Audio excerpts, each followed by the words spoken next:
So I would really encourage any couples still looking for a wedding video just to really think about what they want to watch. Do you just want to watch something that you can, watch on your break at work and just really relive the day, or do you want to have every last piece of usable footage?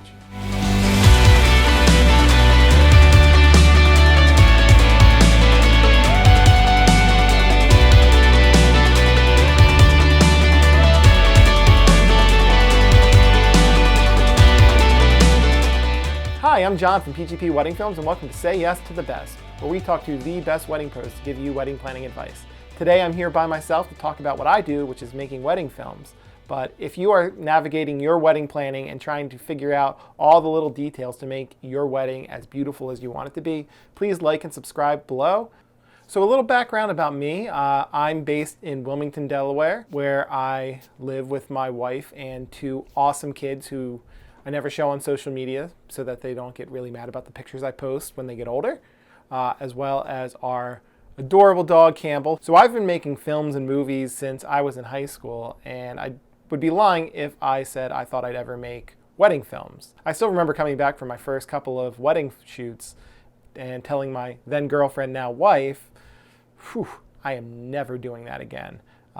But as I kept doing more, I started kind of learning the ropes and developing a style, and now it's something that I really love doing, and I love being part of Couples Day and helping them remember it forever. And one thing that I've learned as I've made more and more films is that audio is such a huge part. That's one of the big advantages of video. You can hear things. You can relive those moments, both the sights and the sounds. So today I want to talk about a few things that you can do to make your film sound its absolute best. And the first thing I want to talk about is figuring out times to turn off the music during your getting ready portion of the day.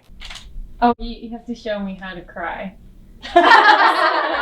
So it's pretty typical when I walk in to film either the bride or groom getting ready that everyone's getting ready and there's a phone on playing music, or there's a game in the background on TV. When something really impactful is said, it might be difficult to hear it over the music or over the TV. So I'm definitely not advocating not putting music on or not putting the TV on. Number one thing is for you guys to enjoy the day and have fun. But what I would suggest is maybe designate one of your bridesmaids or groomsmen to touch base with your videographer. So if say the bride wants to do a first look with her dad, we can touch base and the music can be turned off so you can really get that emotional moment. They're beautiful. Gorgeous. So beautiful. My second tip is to just be willing to wear microphones. My philosophy has always been the more microphones that I have on a couple, the more likely I'm going to be able to create the best memory I can. I really believe that in any sort of filmmaking, any sort of video you could watch, it's going to be a little less enjoyable and it's going to kind of take you out of the moment and you're going to think about, ooh, man, you really hear the wind there. The way I try to combat that is I just try to have as many audio sources as I can, especially for a ceremony and especially if your ceremony is outside. So usually my first person who I make sure I put a microphone on is I make sure I put a microphone on the groom. And the second person who I'm really concerned about getting audio from is your officiant, because typically the officiant does the majority of the talking during your ceremony, and as well they're standing right next to you when you're giving your vows, so their microphone usually picks that up decently as well. The third person I like to put a microphone on is typically the bride, and sometimes we do it and sometimes we don't based off of the bride's comfort with the microphone. Typically I'll show this to a bride. It's just a little thing, maybe the size of a small USB drive. It can be kind of tucked in and hidden in a wedding dress so that nobody knows that it's there. It shouldn't cause any issue with the dress, and it really helps us make sure that the bride's vows sound as good as the groom's. And then lastly, if a venue or your DJ or band is providing some sort of speaker so that your guests can hear the ceremony and speakers, we usually try to work with them and get a feed from that as well. So then we have 4 different sources, and usually even if one of them has some sort of issue, we still have 3 other options to fall back on. Plus we have microphones on all of our cameras, so we're picking up a lot of different things. So my next tip is to consider how you're going to get your voice into your film. Pretty much every ceremony has vows, but sometimes the vows are written for you based on the type of ceremony you're having. While I love using those in films, I think it's even better to have something personal in there that really kind of speaks to your relationship. So if you're writing custom vows, a lot of times that's perfect. But even if you are doing a ceremony where you don't get to write your own vows, there are a couple different ways you can kind of get your voice into the film. The first being writing each other letters. A lot of couples will do this anyway because they want to express their love on such an important day.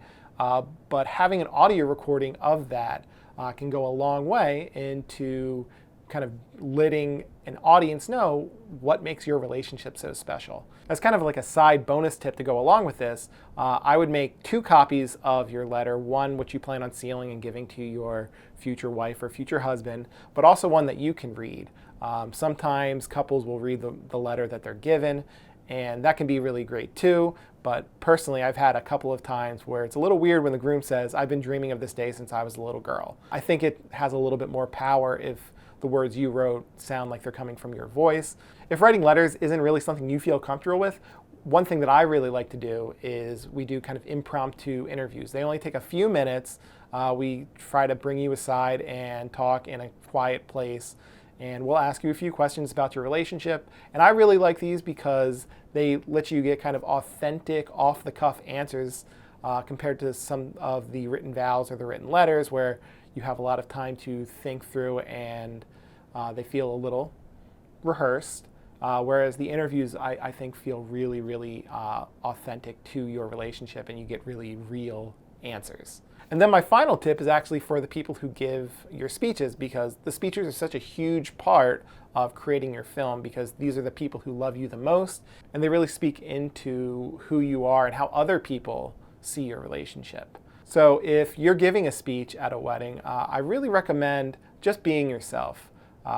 Don't just go to Google and find all the cliche jokes that best men are supposed to give. I don't think that's as powerful as just really speaking from the heart. So if you're a sentimental person, just be sentimental. You'll get people to cry. It'll be great.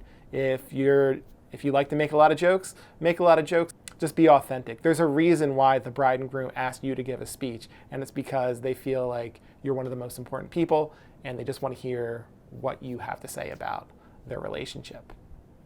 So those are my tips to get great audio. I think if you do these things, when you get your final film back, you're going to really, really love it, and you're going to want to watch it over and over and over again. Before I recorded this, I went on Instagram and asked to see if anyone had any questions about wedding videos. I got a couple of responses, so I wanted to just answer those now. And the first was, what's the difference between a highlight film and a full day film? So for me, it's just the difference of what you as a couple want to watch.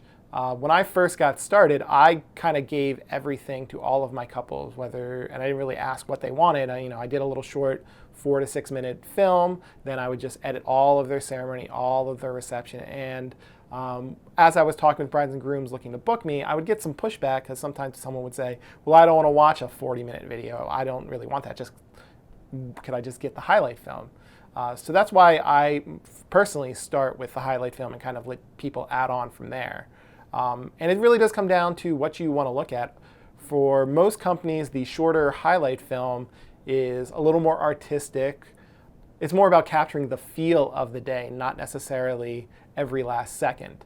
For me, I am still capturing every last second because my philosophy has always been I don't really change my approach regardless of what type of film I'm making, because it's really hard for me to say, oh, well, I got this part of the ceremony. I don't know if the next part of the ceremony is going to be the most impactful to you. So we keep rolling regardless. For us, our longer film, our full day film, we call it the full documentary film, and we go through and we edit every last piece of usable footage we get throughout the day. And it's really great if you want to completely relive the day. For us, that is your entire ceremony, all the big moments of the reception in their entirety, cut between multiple cameras, as well as all the other little parts of the day edited together, color corrected, looking beautiful. And we try to make it something that's very watchable, something that you will really, really enjoy sitting down. And I've had couples talk to me and say they have sat down and they watched that hour-long video every year on their anniversary, and they absolutely love it. I've had others say it's like being a guest at their own wedding. They kind of have a different perspective on the entire day. So I would really encourage any couples still looking for a wedding video just to really think about what they want to watch. Do you just want to watch something that you can, watch on your break at work and just really relive the day? Or do you want to have every last piece of usable footage? One thing that I try to do with PGP Wedding Films is we try to make it so you can really customize. And then the next question asked, what are some of the advantages of hiring a separate photo and a separate video team? And obviously anyone who works with me is doing that because PGP Wedding Films, we only offer wedding films. And there are companies that offer both, and that could potentially be a great option for you too. One of the reasons why I do it this way is, for me, I'm passionate about filming. I think one of the advantages of working with me is, I really care about making sure that the video is perfect. I'm not wearing two hats. I'm not trying to manage your film and your photography at the same time.